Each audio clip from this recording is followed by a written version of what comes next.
Cet épisode est commandité par le nouveau service expert entrepreneur de Portes et Fenêtres Verdun. Vous êtes à l'écoute de Station Constructo, un balado spécialisé pour le secteur de la construction au Québec. Bonjour à tous et à toutes et bienvenue au balado Station Constructo. Dans cette série d'épisodes, nous discutons avec des spécialistes en ressources humaines afin qu'ils nous présentent différents conseils liés à l'embauche, à l'accueil, à la rétention et au départ des employés. Tout ça, c'est bien d'actualité. Car bien qu'un entrepreneur traverse inévitablement ces 4 étapes importantes, et ce, pour chacun de ses employés, il est toujours possible d'améliorer ses pratiques pour au moins une d'entre elles. Qu'il s'agisse d'une démission ou d'un congédiement, l'annonce du départ d'un employé représente toujours un défi pour une équipe. Et non seulement un départ peut perturber l'équilibre établi, mais il peut également générer de l'insécurité ou engendrer une charge de travail supplémentaire pour les autres membres de l'équipe. Alors, comment se préparer, gérer, retirer un maximum d'expérience d'un départ d'un employé? C'est ce que nous allons discuter aujourd'hui avec Amélie Arès, formatrice et consultante chez Solutions Humaines, et Kimberly McCormick, membre de l'équipe de direction chez Toi Vertige. Mesdames, bonjour et bienvenue. Bonjour. Merci d'avoir accepté l'invitation de participer à ce balado. Je pense qu'on va avoir une discussion intéressante aujourd'hui. C'est très, très d'actualité, la rétention des employés, le roulement d'employés. C'est pas évident pour les entreprises, en construction particulièrement. Il y a plusieurs causes qui peuvent expliquer le départ d'un employé. Vous allez nous expliquer ça. On peut penser à un renvoi, ce qui est plutôt rare de ce temps-ci. Des démissions, des départs à la retraite, tout ça. Ces 3 types de départs. Comment on gère ça? Est-ce qu'il y a des priorités? Comment ça peut fonctionner? Dans le cas d'un renvoi, mettons, par exemple. Dans le cas d'un renvoi, comme tu le disais, François, je pense qu'aujourd'hui, on prend vraiment le temps d'analyser l'impact que ça peut avoir que de renvoyer un employé parce que la main-d'œuvre, elle est rare. Voilà. Ça coûte cher. Former, intégrer, on parle d'un parcours d'intégration, mais ça veut dire l'équipe qui va avoir une charge de travail supplémentaire. Ça veut dire aussi d'allouer du temps pour accueillir le ou la nouvelle employée qui va remplacer celle ou celui qu'on renvoie. Comment ça se passe au départ? C'est sûr qu'on peut prendre en compte différentes façons avant d'arriver à cette décision-là.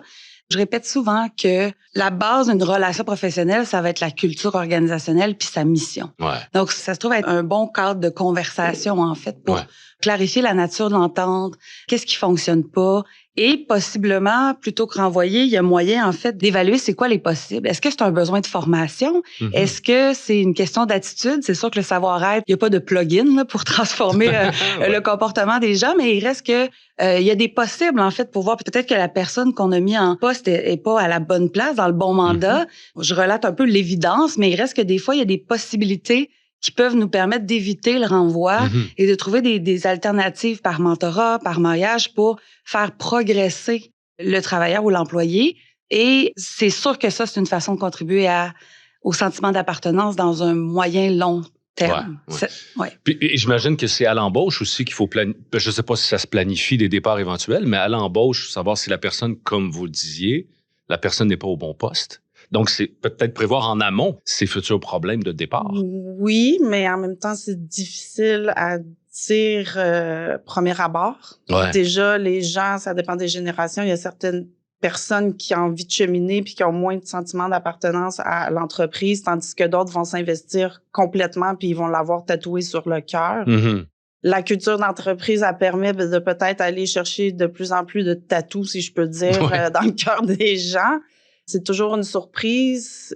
Puis je pense aussi quand on est rendu à un départ ou un congédiement, en date d'aujourd'hui, c'est clairement que les bornes ont été dépassées parce que on n'a pas le luxe de perdre les gens. Puis je pense que aussi l'opportunité de faire évoluer cette personne-là dans l'entreprise aussi pour qu'elle se sente complète dans son mandat puis qu'elle évolue comme personne, c'est important aussi de le considérer. Donc, l'élasticité des postes, l'élastique est un peu étiré de ce temps-ci. Oui. On n'a pas le choix. Non. Vous n'avez pas le choix étant donné la circonstance de l'emploi. Si on change de catégorie, on parlait de départ. Maintenant, un départ à la retraite, est-ce que c'est bien différent? Ça se planifie d'une façon... c'est intéressant différente. Parce que le milieu du travail puis le sentiment d'une génération à l'autre, le rapport au travail a changé. Fait que le rapport à la retraite, c'est un symbole, c'est une image qui a été construite beaucoup par la génération des baby boomers. C'est vrai. Et à partir de ça, ce qui est intéressant de voir, c'est que il y a des gens aujourd'hui de certaines générations, peut-être certains baby boomers, parce qu'on peut pas généraliser dans l'absolu, et on souhaite pas le faire non plus. Il y a peut-être des gens qui visent pas faire une retraite et qui visent continuer à travailler, mais qui visent aussi que les paramètres de leur travail puissent évoluer comme leurs besoins à travers le temps. C'est vrai. Donc, c'est pas la réponse à savoir si oui ou non on peut prévoir la retraite. Par contre, ce que ça engendre comme possible, c'est autant au niveau des ressources humaines qu'au niveau des postes de gestionnaires que de ceux dont une équipe relève peuvent prendre le temps de préparer, d'une part, des rencontres déjà à l'embauche qui permettent de garder un peu le fil à savoir quelles sont les aspirations de leur équipe. Souvent, on va parler de développement de compétences, de développement de carrière. Beaucoup de gens n'auront pas un plan fixe, à savoir je veux devenir directeur, je veux devenir, etc. Par contre, il y en a que si on leur pose la question 6 mois ou 1 an dans des objectifs de développement personnel, de développement de compétences, ben on va rester à l'affût avec leurs aspirations, leurs désirs, le cours des événements dans leur vie. Il y a des fois où on doit transformer notre horaire pour s'adapter à une réalité familiale ou c'en est qu'un exemple. Donc, il y a moyen, en fait, de faire un inventaire des besoins de notre capital humain. J'aime pas dire ça, mais ce sont des ressources humaines et on en a besoin, en fait, pour arriver à l'atteinte des objectifs puis à ce qu'une entreprise existe.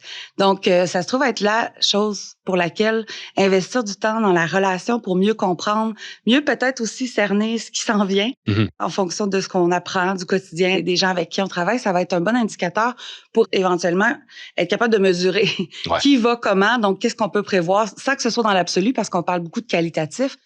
Il reste que ça se trouve à être une façon pour après aussi déployer des mesures comme des retraites anticipées ou de permettre de réduire à 4 jours, à 3 jours, à 2 jours, plutôt que de perdre un employé qui non seulement va avoir la mobilisation, donc être mobilisé à travailler pour nous, d'autant plus que ces gens-là qui sont là depuis longtemps, même si leur investissement hebdomadaire réduit, ils sont des banques, en fait, d'intelligence des processus de notre entreprise. Fait que de les préserver au sein de l'équipe, ça a toujours plus de valeur que de partir à connaissent à la la culture base. de l'entreprise, ils savent comment ça marche. Exactement. Puis de le préparer avec eux aussi parce que, d'une part, ça va être une façon de valoriser l'expertise, l'expérience, puis la connaissance, puis la contribution qu'ils apportent au sein de l'organisation, les amener à préparer ça en fonction de désir, leur aspiration à chaque année. Peut-être l'année prochaine, de réduire de 2 jours. OK, parfait. Tu réalises-tu que c'est toute une charge de travail qu'on va devoir déléguer à quelqu'un? En quoi ça consiste? Il y a les descriptions de poste, mais il y a toute tâche connexe qui s'applique toujours. Il y a l'intuition d'une personne qui a une incidence sur comment elle réalise la tâche qui va prendre pour acquis dans bien des cas. Fait une façon de le travailler, ça va être vraiment d'être en proximité, d'être vigilant dans la façon dont on peut aller cartographier ou même prendre connaissance de cette intelligence-là qui est très abstraite. J'ai une idée qui me vient, étant donné la période dans laquelle on est, particulière, disons. Je sais pas si chez toi, Vertige, ça vous est arrivé, mais engager des personnes plus vieilles, des personnes plus âgées, qui retournent au travail, au 2e emploi, 2e carrière, retenir... En toute honnêteté, j'ai pas vu des CV arriver... Avec des gens plus âgés, non? Non, de cette catégorie-là. Probablement qu'on serait très ouvert, justement, par la richesse de leur connaissance puis de leur expérience. Et aussi, comme t'expliquais un peu, les baby boomers, ils ont une autre mentalité qui est enrichissante aussi pour une entreprise. Donc oui, c'est ça. Puis pour renchérir sur les départs et tout ça, ce qui est le défi, c'est toujours faut que la personne qui quitte, faut qu'elle lègue son savoir. Si t'es pas structuré dans un réseau d'ordi ou une place où déposer les informations, les dossiers, s'il y a rien qui est structuré, la personne, elle a peut-être tout dans sa tête. Puis un départ, ça fait quand c'est pas bien organisé, ça fait un gros trou à combler en termes d'informations, à récupérer. Puis là, c'est là que les charges de travail aux autres arrivent. Donc, c'est sûr que si ça peut être planifié, c'est merveilleux. Là. Donc, il y a des conditions à respecter dans les cas de départ, on en parlait. Il y a des éléments qu'on prend en compte. Des fois, on oublie des choses. Comment on peut dire qu'un employé quitte aux autres employés? Vous annoncez un renvoi aux autres collègues. Comment on gère ça? Ça dépend des situations. Il y a des situations qui sont délicates parce que ces employés-là sont appréciés. Fait que par respect pour les autres, il y a une manière de le présenter. Des fois, il y a des départs parce que c'est aussi ça peut être des gens qui ne sont pas appréciés. Peut-être les choses vont être présentées différemment. Donc, pour l'instant, vu que nous, on est une petite entreprise, je dirais que c'est du cas par cas. Okay. En grande entreprise où il y a peut-être des protocoles plus établis. Ouais, en général. Ben, c'est intéressant parce que, tu sais, c'est clair que dans certaines situations, un départ ou un renvoi peut créer comme une vague de doute, de crainte. Ça dépend du contexte, ça dépend du nombre de mises à pied, par exemple. Tu sais, il y a plein de facteurs qui varient.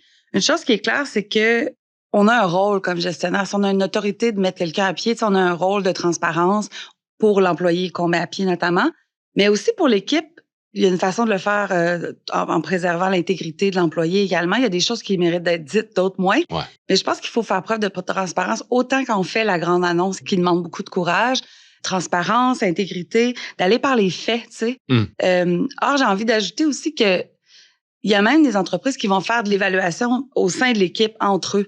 Fait que c'est rare que si quelqu'un est vraiment problématique au point où on doit en arriver à la fin du contrat ou de l'entente qu'on avait, c'est rare que c'est une grande surprise pour le reste de l'équipe. Ouais. Si c'est le cas, ça va être des choses qui peut-être qui arriveront pas directement en relation avec l'équipe. Donc, je pense qu'il faut le faire avec transparence, avec autant de clarté possible, puis d'y aller avec les faits. Non, c'est ça. On gère des êtres humains très différents les uns des autres. Donc, chaque être humain va avoir une réaction différente, puis c'est à considérer aussi. Mm-hmm. Est-ce qu'il y a une grande différence entre le renvoi et une démission, mettons? En ce qui concerne la démission, est-ce qu'il y a un moyen de prévenir ça? Est-ce que du côté de l'entrepreneur, on gère ça d'une façon différente? Ce que j'observe, tu disais, les employés qui travaillent dans un bureau ou avec des ordinateurs, il y a des processus, mais la réalité, c'est que partout, il y a une part du travail qui est fait, de l'intelligence des employés qui sont là, qui est purement dans l'univers, là, en guillemets, dans le sens C'est un cerveau qui est là. Exactement. Donc, à cet effet-là, tu sais, je pense que ce que j'observe beaucoup, c'est que on a des processus. L'emploi du temps est très chargé. Dans le contexte actuel, tout le monde est débordé. Ce que j'observe, par contre, c'est que d'intégrer dans la culture d'entreprise une façon de faire des évaluations plus fréquentes de la part des employés, d'aller chercher leur réalité, qu'est-ce qui améliorait, qu'est-ce qu'ils aiment, qu'est-ce qui est difficile, puis de voir comment, tu sais, c'est de l'intelligence pour et par les pairs, là, si ça se trouve, de voir comment ça peut contribuer au processus, de voir si dans le processus, il y a des failles, il y a des éléments dont tout le monde se plaint, puis c'est une évidence, mais que ça nous apparaît impossible, ben comment est-ce qu'on peut collectivement trouver des façons pour y remédier? Tu sais, on parle souvent de l'expérience client auprès des employés, c'est d'enlever les grains de sable dans l'engrenage, et comment on peut faire ça? Ben aller chercher de la rétro, tu sais, aller chercher de la rétroaction, de mettre en place des façons pour qu'ils puissent s'impliquer, y contribuer. C'est sûr que c'est facile à dire. Quelqu'un qui m'entend aujourd'hui puis qui est debout sur le chantier depuis 6 heures ce matin, c'est sûr qu'il me trouve assez théorique dans ma façon de nommer les choses. Or, je pense quand même que des fois, je dis aux gestionnaires qui me disent qu'ils n'ont pas le temps, etc., qu'on n'a pas le temps de pas prendre le temps de mettre en place ou d'optimiser certains processus. Pas juste en termes d'efficience, de chiffre, de coût, de rendement, mais en termes de comment on prend soin du capital humain. Si on sait ce qu'on fait de pas correct, on est capable de le mesurer et donc l'améliorer. Et si on le fait auprès de tous nos employés, ben on a une meilleure connaissance de leur expérience au sein de notre organisation. Est-ce que vous conseillez de réaliser des entrevues de départ? Oui. C'est possible? J'avais jamais entendu parler de ça. En fait, je pense que, tu sais, des fois, juste de faire la démarche de mettre quelqu'un à pied, ça demande du courage. Fait que c'est dans la tête de beaucoup de gens, l'équation d'intégrer une entrevue de départ, ça fait pas de sens. Or, moi, je pense que tout le monde a à gagner, tu sais, à se dire les vraies choses, à partager l'expérience pour, de part et d'autre, améliorer pour la prochaine étape. Tu sais, je connais très peu de gens qui veulent pas évoluer ou progresser ou peaufiner leur façon, leurs approches. Tu sais. Ça va de soi. Exact. Et à cet effet-là, des fois, on protège un peu les gens qui auraient besoin d'avoir une rétro, qui auraient besoin d'avoir avec transparence une claire communication sur des comportements, des façons de faire. Et moi, je pense que pour l'employeur, ça a aussi de la valeur. Si on prend le temps de formaliser un peu cet échange-là à la fin, à savoir qu'est-ce que tu as apprécié d'ici, on peut commencer par ça. C'est plus facile de commencer par ça pour après mettre en lumière la fin de cette entente-là. Mais d'aller valider quelle est l'expérience, qu'est-ce qui est difficile, d'aller valider. Tout comportement s'assoit sur un besoin. Donc, sans qu'on devienne comme employeur des thérapeutes ou des... Il reste que les relations humaines, si on est conscient de ça, on peut aider en fait ou guider notre employé à qui on dit au revoir, vers une prochaine ressource. Puis des fois, le timing est pas bon, mais on retrouve la personne plus forte quelques années plus tard, puis ça devient une bonne ressource qu'on peut réintégrer à l'équipe. C'est pas le cas de tout le monde, mais moi, je trouve que c'est tout à l'honneur de l'entreprise de faire cette façon-là. Est-ce qu'on pense à des remplacements à ce moment-là? Quand des gens quittent, il y a une rétention d'employés qui est compliquée de ce temps-ci. De toute façon, vous êtes toujours constamment à la recherche d'employés, je pense. Ça se peut-tu, ça? Ça dépend des vagues, ça dépend des périodes. Il y a un côté bureau, je dirais, en tout cas pour dans la construction, qui est plus stable. Les gens Chez vous, c'est saisonnier, en plus. Oui, c'est ça. Donc, c'est sûr que niveau chantier, c'est une option. Puis niveau bureau, le roulement, il est moins élevé. Ouais. C'est des gens qui ont été à l'école pour un métier spécifique, donc qui sont là pour le pratiquer, finalement, tu sais. Fait que ça dépend des vagues. Est-ce qu'on est toujours en recrutement? Je dirais la saison passée, ça roulait tout le temps, mes offres d'embauche. Cette année, j'ai une bonne rétention de retour. Donc, on va jouer ça autrement. Sûrement que les offres d'embauche vont rouler moins fréquemment et tout ça. Donc, c'est ça. Et les CV qui rebondissent sur votre bureau sont très différents d'un à l'autre. Est-ce que vous voyez comment je pourrais dire ça, un lien commun entre ces CV-là? En fait, c'est dans les années, je pourrais dire, là, je sais pas, 10, 15 dernières années. Ça a dû changer. Il y a, beaucoup de changements. Puis, tu sais, là, on va aller parler vraiment d'immigrants. De plus en plus, c'est les CV que je reçois. De moins en moins de CV de Québécois. Mm-hmm. Là, on fait aussi... Travailleurs temporaires. Travailleurs étrangers temporaires, combine à tout ça. Donc, ça ouvre beaucoup de nouveaux horizons, je dirais, là. Comme j'explique aussi, on ouvre des CV, puis on peut tomber sur des perles, justement. Ben oui. Donc, ça prend vraiment une belle ouverture d'esprit actuellement pour avoir une belle équipe, finalement super saine, soutenue. Pour cette année, on est chanceux. Des gens super qualifiés pour faire certains emplois, ça on le sait. Qui n'ont pas de reconnaissance de leur diplôme en plus. Ici. Donc oui, tout à fait, des belles têtes. Oui. Il faut savoir gérer tout ça. On va appliquer tout ça sur le terrain en tant qu'entrepreneur. Les conséquences engendrées par le départ d'un employé. On le disait, vous êtes constamment ou presque. C'est de la formation? En fait, c'est de toujours former quelqu'un du départ, ça a un certain coût. Mm-hmm. C'est sûr que si on parle chantier, ça fait 3 ans que mon travailleur étranger revient. C'est sûr que lui, en 3 ans, il a évolué dans son travail, puis il est constamment en perfectionnement. Puis on part pas du début, tu sais. Il connaît ses tâches, il travaille de mieux en mieux. Donc, de tout le temps recommencer avec des gens nouveaux, c'est difficile. Puis aussi, il y a les comportements, puis il y a l'humain.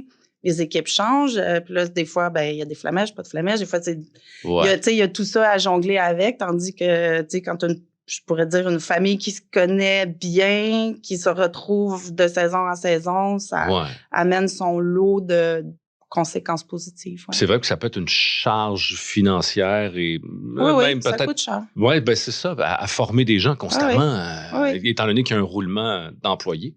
C'est vrai que le besoin de formation, des fois, est sous-estimé. Les grandes entreprises, la loi du 1% qui fait qu'il y a un montant de la masse salariale qui est dédié à la formation. Mm-hmm. Des fois, en fait, ça peut servir, en fait, à développer des compétences. Puis des fois, on sous-estime, tu sais, certaines sphères des activités d'un poste, par exemple, pour lesquelles il pourrait y avoir de la formation, d'une part. Quand on pense aux conséquences engendrées par les départs d'un employé, il y a une chose qu'il faut pas oublier, c'est que le changement, ça génère toujours des vagues, en fait. Oui. Pas juste en termes de postes à combler, mais au sein de l'équipe. L'humain, à la base, est rébarbatif au changement. Exactement. Fait que souvent, on sous-estime aussi les éclats qu'on va devoir gérer au sein d'une équipe. Quelqu'un qui va tout d'un coup être démobilisé, qui se ramasse à pleurer dans ton bureau parce que il y a de l'anxiété qui est générée par le fait que la charge de travail va augmenter ou les appréhensions. Donc, c'est un exemple parmi tant d'autres, mais ça aussi, ça fait partie, en fait, de la gestion de l'équipe et pas juste la gestion du départ d'un employé de point de vue individuel. Fait qu'il faut le voir venir. Ça demande beaucoup de souplesse, puis ça amène une surcharge de travail. Fait que la rétention, c'est vraiment ça, le mot d'ordre en termes de comment est-ce qu'on peut adapter la posture, le poste, plutôt que d'avoir à recommencer une embauche puis de l'intégration, là. Mais des fois, c'est pas possible. Dans le milieu de la construction, tu sais, la CCQ et compagnie demandent beaucoup là, les cartes de compétences, les cours ASP. c'est sûr, si il faut recommencer à chaque année toutes ces étapes-là, ben ça s'ajoute aux charges. S'ils n'ont pas leur cours RSP, il faut attendre qu'ils le fassent. On a des fois, c'est comme 1 semaine ou 2 de délai. Puis c'est comme ça, des choses qui s'additionnent. Fait que d'avoir quelque chose de stable aide beaucoup. Dans les entrevues de départ, est-ce qu'il y avait des cas particuliers? Est-ce qu'il y avait des choses à souligner? Ce que je voulais dire, c'est qu'un départ n'est pas toujours négatif ou sous une chicane ou, tu sais, je veux dire, j'ai beaucoup d'employés qui étaient très appréciés, qui sont partis parce que dans leur carrière, c'était leur choix, ils se rapprochaient de leur maison, c'était mieux pour leur famille. Pour mille et une raisons. Tu sais, ils nous quittent pas parce que ça fonctionnait pas, c'était des raisons personnelles. Puis tu sais, ces personnes-là qu'on apprécie, c'est sûr que l'entreprise, ça a une charge, puis on n'est pas heureux de ça. Par contre, l'être humain derrière l'entreprise dit, ben, t'as été une bonne employée, c'est le fun de te côtoyer, je te donne une tape dans le dos, continue ton chemin. Donc, c'est pas nécessairement toujours sous le drame, le départ. Donc, oui, des entrevues de départ, puis c'est sûr que nous, quand on a un employé qui vaut tout l'or du monde, ben on va travailler. Qu'est-ce qu'on peut faire de plus? Qu'est-ce qu'on peut t'offrir de plus? Est-ce que qu'on peut t'aider à changer d'idée aussi? Oui. Est-ce qu'on peut t'offrir même à la maison de l'aide pour que ça te décharge au travail? Tu sais, aujourd'hui, tout est possible pour pouvoir les garder. Donc, c'est ça. C'est pas toujours quelque chose qui est sous le ciel d'une chicane ou d'un départ houleux. Je pense aussi, Kim, que c'est ton collègue Xavier qui disait moi, mes employés, je veux les aimer assez pour que si ils ont envie d'aller vivre ailleurs, ben parce qu'ils sont rendus là, ben je les ai assez nourris, je les ai assez soutenus en fait dans leur développement, dans leur émancipation pour qu'ils aillent fleurir ailleurs, mais que quand ils ont été chez nous, ben ça fasse partie tellement du quotidien qu'on nourrisse en fait les intérêts et la curiosité de nos employés pour qu'ils deviennent plus grands, là, si je peux me permettre. Je pense que c'est important peu importe tout le temps les employés de les écouter puis de savoir puis de saisir c'est quelle opportunité que eux justement veulent saisir pour aller plus loin. Tu sais, faut que les employés s'accomplissent. Il y en a qui se posent pas de questions, ils ont la même tâche depuis 5 ans, sont heureux là-dedans, c'est parfait. Peut-être qu'il y en a qui sont plus curieux, plus aventuriers, qui ont envie de voir d'autres choses, mais tu sais, c'est des écouter aussi, parce que sinon, c'est ailleurs qu'ils vont aller le faire. Est-ce que ça fait partie un peu du changement depuis quelque temps? C'est des nouvelles pratiques, en fait, avec les métiers qui changent, les professions qui sont difficiles. Je pense qu'il faut être instinctif. Je pense qu'il faut s'adapter à chaque cohorte, parce que j'ai touché à beaucoup de types de gens. Ça change à chaque année, à chaque 2 ans, à chaque 3 ans, mais je pense pas qu'il y a de formule magique. Je pense vraiment que c'est de s'adapter à la cohorte actuelle que tu as. Après ça, c'est beaucoup de créativité, d'imagination et d'écoute, je dirais. Et le système D, bien souvent. Oui. L'huile de coude, comme on dit, il faut mettre l'épaule à la roue. En ce qui a trait au départ des employés, c'est pas évident. On en a parlé depuis quasiment une demi-heure maintenant. Est-ce que vous avez des conseils à donner aux entrepreneurs qui nous écoutent? Des grandes lignes, mettons. Ben, on risque de sonner comme une avocate. C'est pas ça mon objectif, mais formaliser puis garder des traces, tu sais. Je pense qu'on parlait tantôt de la personne qui vise quitter ou partir à la retraite, d'en faire un allié du savoir, de l'organisation, des processus, des fournisseurs, etc. En fait, souvent, on va aller vers une relation humaine comme beaucoup dans l'informel, puis c'est très correct. Or, si on veut mesurer puis améliorer des choses, ben c'est en gardant des traces, en formalisant certaines activités, certains processus, des processus qui vont contribuer à la connexion des membres de l'équipe, du gestionnaire, du surintendant, entre eux, puis ensemble, pour les suivis, prendre des notes, des dates. On pense que ça prend plus de temps, mais c'est un bon investissement parce que quand on a des faits, des dates, des notes, on garde le fil. La mémoire est une faculté qui oublie.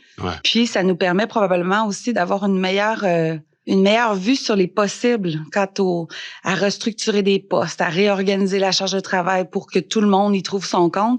Une équipe, c'est une panoplie d'individus avec des forces et des faiblesses.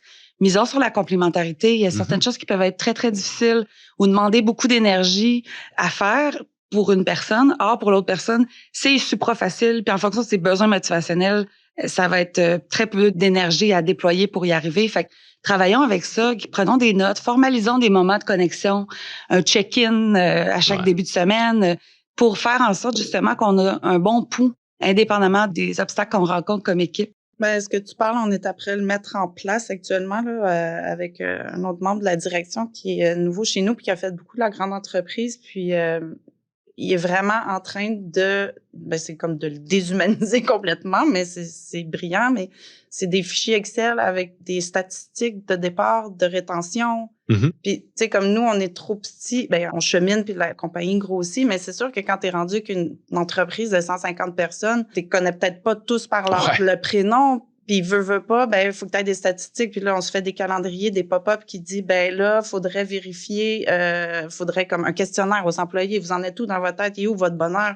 Qu'est-ce qui se trouve après ça? Faire un suivi. C'est faire un suivi humain d'abord, mais après ça, c'est de le transformer avec des chiffres, puis dire, est-ce qu'il y a un warning en ce moment? Ou, c'est beau, tout va bien, on n'a pas besoin de rien faire. Mais tu sais, c'est sûr que d'allier les mathématiques à l'échelle humaine va faire le tour du chapeau beaucoup plus que lui il a dit ça, puis là lui on pense que non on se parle, on voit où on en est, t'es heureux, t'es pas heureux, t'as le droit. Et chaque humain peut faire quelque chose. Chaque humain a sa recette de bonheur au travail aussi. Oui. Des fois on le sait, des fois on le sait pas, des fois c'est très relatif, ça va dépendre d'un facteur dominant par rapport aux autres. Fait que quand on dit formaliser, ça veut dire noter des chiffres, prendre des notes, mais ça veut aussi dire quelles sont les valeurs de l'organisation? C'est quoi les comportements qu'on préconise? Puis si l'employé n'arrive pas à avoir ces comportements-là, qu'est-ce qu'on peut faire? Qu'est-ce qui est à combler, en fait, comme condition, comme perception? Donc, tu sais, il y a tout ce volet-là à formaliser qui est très relationnel, qui des fois, on va miser surtout sur l'objectif plutôt que le comment s'y rendre, pour lequel on peut impliquer beaucoup de créativité. Tu sais. Oui, puis je pense qu'aussi, il faut, par exemple, on a un employé qui a quelque chose qui le rend malheureux. On l'écoute, mais OK, l'écouter, c'est une chose, mais il faut proposer des solutions. Tu sais, le manuel de l'employé va servir à ça. OK, nos valeurs sont ça, on a ça, on a un problème avec ça. Comment on... C'est pas juste l'écoute qui est importante, c'est la mise en action. Mm-hmm. Puis l'employé... C'est de réagir. Puis l'employé, si tu dis quelque chose et tu ne le fais pas, la confiance ne sera pas là. Si l'employé, il y a un malheur quelconque, quelque chose qui fonctionne pas, tu l'écoutes, puis tu t'arranges avec lui, arriver à mettre la solution en route. Je veux dire, lui, il s'en compris, on désamorce quelque chose qui fonctionnait pas. Mm-hmm. Donc, c'est important aussi d'apporter des solutions puis des étapes de solutions aussi. Tout à fait. C'est tout le temps qu'on a. Je vous remercie beaucoup. On parlait avec Amélie Arès, qui est formatrice et consultante chez Solutions Humaines, et Kimberly McCormick, membre de l'équipe de direction chez Toi Vertige. Merci beaucoup. Merci beaucoup. C'est ce qui termine ce dernier épisode de notre série sur le parcours des employés. Nous souhaitons remercier Amélie Arès et Kimberly McCormick pour leur participation à l'épisode, ainsi que Groupe Verdun, qui est le commanditaire de cette série. Ne manquez pas notre prochaine série qui portera quant à elle sur une toute autre thématique. Pour rester à l'affût de nos nouvelles sorties, suivez Station Constructo sur l'une de vos plateformes préférées et sur les réseaux sociaux. Tous nos épisodes sont également disponibles sur portailconstructo.com, section balado. Merci, à très bientôt.